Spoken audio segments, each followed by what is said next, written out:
Well, welcome to day 23 of our energy bus journey. What is that sound kicking off this chapter? Well, it's energy in motion, or as Joy puts it, emotion. And George, he might not feel pumped up yet. He might not feel super excited, but he's stepping on the bus and everyone's got their arms raised, they're cheering, and he's wondering why all of this excitement. And that's when Joy reminds him of something very important. It's our emotions that can lift us up. It's our emotions that can bring us down. And we don't have to let them bring us down. We don't have to let our negative emotions drag us into despair, because we get to choose how we charge ourselves up. We get to choose how we let our positive energy flow. Let me ask you this. Have you ever been to a professional sporting event where the crowd starts chanting or saying the team cheer very loudly? I actually remember going to an Atlanta Braves game and the famous tomahawk chop chant broke out. You know, the energy level in the whole ballpark skyrocketed. And maybe you've experienced something like this. Maybe you have a favorite team. Maybe you've gone to their games. Maybe you've experienced that energy level rise. But here's the thing.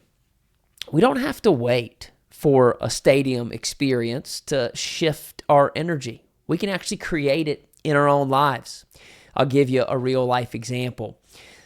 Most people don't wake up feeling great. You might wake up feeling groggy or even a little negative if you had a bad night of sleep. But feeling good is a choice. And you can choose to set the tone for the day right when it gets started.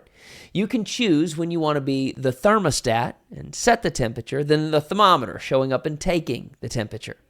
And that's why with my kids, I've got this little morning pickup routine that we do when we need a boost of energy. We all say this together. All right, I get them, right there while they're getting dressed in the morning. I say, here we go. On 3, we're going to say our phrase. And it goes like this. I'm alive. I'm awake. I feel great. And yes, they both roll their eyes. But I know that they secretly love it because it works. Right after we get done, they got smiles on their face and our energy levels are up because energy is contagious. And as Joy says, being around happy and positive people makes people feel happy and positive.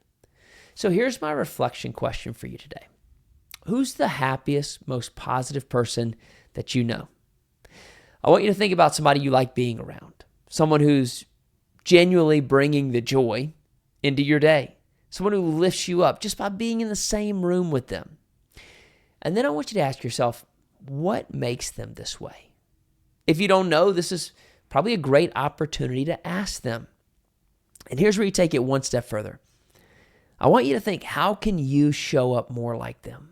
What can you do to show up more like them? Because you can bring the energy level up in the environment. All you got to do is find out what actions that they take that you need to start taking to do that. Now, as we close out the chapter, we see George is updating Joy on his team. And he mentions, though, that something feels like it's still missing. And Joy knows right away what it is. She says, what's missing, George, is your heart. What's missing is your heart. Now, what does that mean? How's George missing his heart? Well, we're going to have to wait till tomorrow to unpack that together and to find out more.